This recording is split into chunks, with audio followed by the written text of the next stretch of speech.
You have already died. You are listening to me now as a ghost.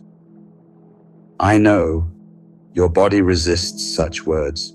You want to recoil, to deny, to argue. Of course I am alive. I am breathing. I am feeling. I am hearing these words. But what if I told you that the very certainty you clutch is the dream itself, and that the death you fear as a future event has already swallowed you whole? Death is not waiting for you at the end of a line. Death is here right now, as close to you as your next breath, as intimate as your heartbeat. And yet, you pretend not to notice. You see, from childhood, you were taught to divide the world. Life is this side, death is the other. Day and night, joy and sorrow, existence and nothingness. You built your little map of opposites, and in that map, you have tried desperately to take refuge. But look closely, that map has betrayed you. For every step you take to protect life is already a step into death. Every moment you live is another instant of vanishing. Think of the ocean. A wave rises, swelling upward, glittering under the sun, and the instant you name it, the instant you say this is a wave, it has already begun to collapse. What you call yourself is nothing more than a crest of foam. You are already dissolving back into the sea. And the strange thing is, you know this. Why else do you fear silence? Why else do you fill your days with noise, with schedules, with achievements, with possessions, with conversations, with endless movement? You are running from the ghost that follows you everywhere. But the ghost is you. I want you to imagine a mirror. Stand before it. Look into your own eyes. The reflection smiles when you smile, frowns when you frown. But does that image live? Is it alive because it moves? No, it is alive only in your seeing. And so it is with you. You mistake your flicker of awareness as proof of permanence. But your whole life, every morning you wake and step back into the theater, and every night when you sleep, you slip into the dark between reels. And one day you will not awaken again. The reel will stop, the screen will be blank, and you will wonder, was I ever alive at all? Here lies the disturbance. You cling to something that has never existed. You say, I am me, but where is this me? Can you point to it? Is it your body? Yet your body changes every instant. Cells dying, cells born. Is it your mind? Yet thoughts vanish as quickly as they arrive. Is it your memories? But memory is nothing but a story told in the present, a fragile photograph held up against the abyss. So what is this I you defend against death? A ripple in water, a candle flame trembling in the wind, a name scratched in sand moments before the tide. And still, you clutch it desperately. I know this is unsettling. I know it rattles the cage you built around your heart. You want certainty, stability, ground to stand upon. But life offers none. Life is the very absence of ground, the free fall you call existence. And the only reason you suffer is because you keep trying to stop falling. You tell yourself, if only I can succeed, if only I can love perfectly, if only I can be remembered, then I will defeat death. But this is the greatest illusion of all. No statue stands forever. No name is whispered across eternity. All things dissolve. Even the stars burn out. And yet, listen, can you feel it? Beneath the terror, beneath the clinging, there is something else, something vast, quiet, infinite, the silence in which every sound appears, the canvas on which every shadow dances, the ocean that swallows every wave. That silence is here, right now, as I speak. It has no beginning, no end, and it does not die when you do. But to see it, you must first let go of your reflection. You must allow the death you have been running from to arrive fully. For the truth is, death has never been coming. Death has always been here. You have been afraid of death only because you thought it was the opposite of life. But look deeper and you will see death and life are not enemies. They are not two forces in combat. They are two sides of the same flowing river. Without death, there is no movement. Without death, nothing could ever change. And without change, there is no life. Imagine a song with only one note held forever. Imagine a painting with only one color spread endlessly across the canvas. Imagine breathing in and never breathing out. That is what a world without death would be. Frozen, suffocating, unbearable. The very thing you resist is the very thing that makes you possible. Consider the tree. In autumn, its leaves flame into brilliant color and fall to the ground. To the leaf, this may seem like tragedy, an ending. But to the tree, it is renewal. The falling nourishes the soil nourishes the roots, and in spring, new leaves burst forth again. So it is with you. What you call your death is only the falling of a leaf. the tree of life remains endlessly sprouting new forms. The Buddhists sometimes speak of reincarnation, the Christians of resurrection, the physicists of energy transforming. Each tradition, in its own way, whispers the same secret. Nothing truly ends. It only changes shape, only shifts its costume in the theater of existence. You too are not who you think you are. You are not the mask you wear. You are the vast stage on which masks appear and vanish. Look at time. You have been told it moves like an arrow, from birth to death, from past to future, but sit quietly and notice. Past is only memory, future is only imagination. Both happen here in this eternal present. The arrow was an illusion. There is only the circle, the breath rising and falling, the eternal now in which you are already complete. This is the deeper paradox. You are not going to die. You are dying now, in every heartbeat, in every exhale. And in that dying, you are born anew. The child you once were has died, yet you walk. The lover you once were has died, yet you breathe. The version of yourself who began listening to these words a few minutes ago, gone, yet you remain. So when the final death comes, do not imagine it as something unfamiliar. It will only be the last in a long series of tiny deaths you have already lived 1,000 times. And here, something liberating is revealed.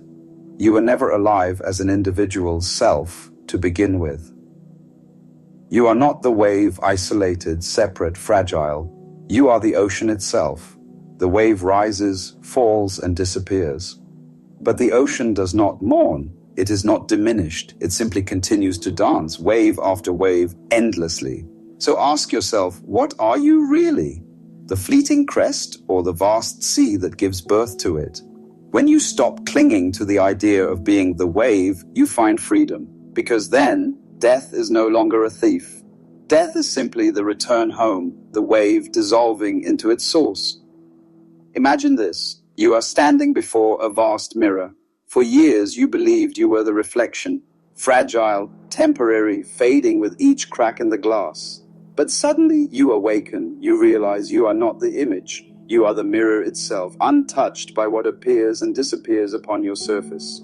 This is liberation, to see that who you truly are cannot die. Not because you will live forever in the way you imagine, but because you were never a separate someone to begin with. You are the whole. You are the silence behind every sound, the stillness behind every movement, the emptiness that allows all forms to arise. And emptiness is not nothing. Emptiness is the fertile ground of everything. Do you see? The fear was always misplaced. You feared lost us, being yourself. But the self was never more than a story, a bundle of memories, desires, and fears, stitched together like an old coat you mistook for your skin. Let it fall. Let it be burned by time. Underneath, there is nothing to protect, nothing to defend, nothing to lose. And in that nothing, you discover everything. And now, the practical reframe. How do you live with this insight? You stop chasing immortality in your small forms. You stop exhausting yourself to carve your name into the stone of time. Instead, you live with presence, with gentleness, with awe. You look at a flower and do not rush to preserve it.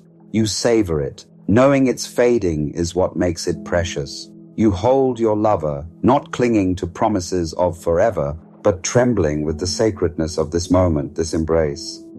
You breathe, not as though you are racing against a clock, but as though each inhale were eternity entering your lungs and each exhale eternity returning.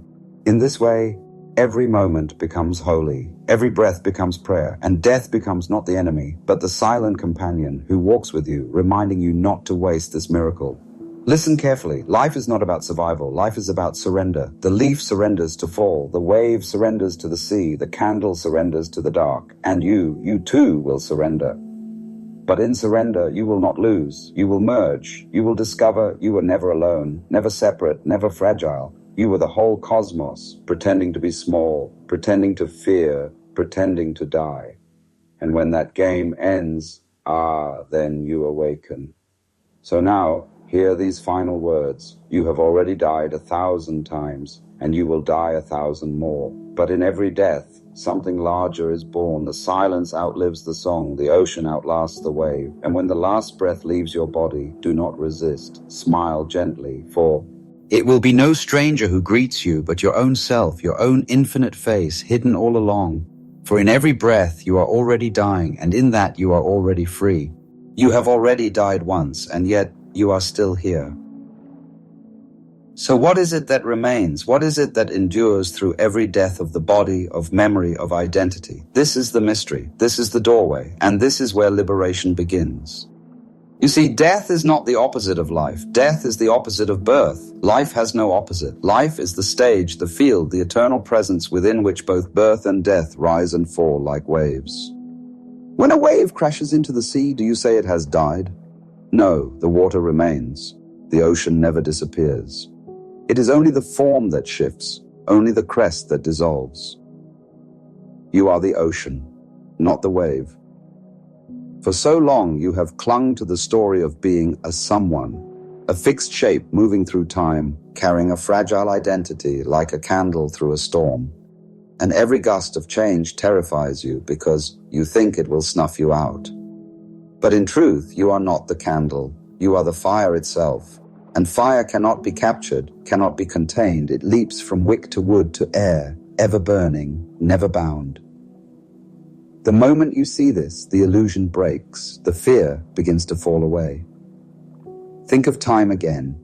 You imagined it as an arrow forever flying forward, past, present, future. You imagined yourself strapped to its tip, hurled toward an inevitable end. But look closely and you will see there is no arrow. There is only this moment, endlessly arising, endlessly vanishing. Time is not a line, it is a circle. Every death is already a rebirth. Every exhale is followed by inhale, every night by dawn, every loss by emergence. And so the you that died yesterday is the you that was born this morning. And the you who listens now will dissolve into silence only for another form to rise again. Death is not the end. Death is the rhythm. You have feared death because you believed it would take something away from you. But see clearly, death is what gives you everything. Without death, there would be no space for joy, no freshness in love, no beauty in the fleeting. Imagine if no flower ever faded. Imagine if no child ever grew. Imagine if no moment ever ended. What you call eternity would become unbearable, stagnant, lifeless. It is precisely because the flower dies that you lean in to smell its fragrance. It is because the kiss cannot last that it burns so sweetly. It is because every moment dies that life is precious. Now, the deeper paradox, you are never alive as the person you think you are. The self, the ego, is a mask worn by something larger, a costume draped over the infinite. The role you play is convincing, yes, but the stage will not collapse when the role ends. The stage was always here before you began, and it will remain long after the curtain falls. And you are not the role, you are the stage. This is the secret of rebirth. Each time you shed a mask, each time you let a self dissolve, you are reborn. Not into some other world, not into some distant paradise, but here, now, in this very breath. You have already died once, you have already been reborn, and you will do so again and again as long as eternity dances. So how then should you live? Do not cling, do not clutch at shadows, do not waste your life in trying to preserve what cannot last. Instead, live as the wave that knows it is the ocean. Rise, shine, break, and return without fear, without regret. When you love fully, knowing it will end, knowing that ending is not a tragedy but completion. When you suffer honestly, knowing it too will pass, knowing it too will be reborn. When you breathe with reverence. Each inhale, a birth, each exhale, a death. And in the rhythm of breathing, discover eternity. Silence will outlast you, but silence is not emptiness. Silence is fullness. That self. Silence is the womb of all creation. Rest in that silence and see you have nothing to defend, nothing to fear, nothing to lose. The self that trembles was never real. The one who dies has already died. The one who is reborn has already arrived. And behind them both, beyond both birth and death, there is only this vastness, this stillness, this unspeakable presence you have been all along. So hear this as the final word. Do not resist death. Death is not coming. It is already here, already with you, already inside every heartbeat. Death is your companion, your teacher, your liberation. And when the last mask falls, when the final self dissolves, you will not vanish. You will awaken. For you have already died once, and in that death you discovered life without end.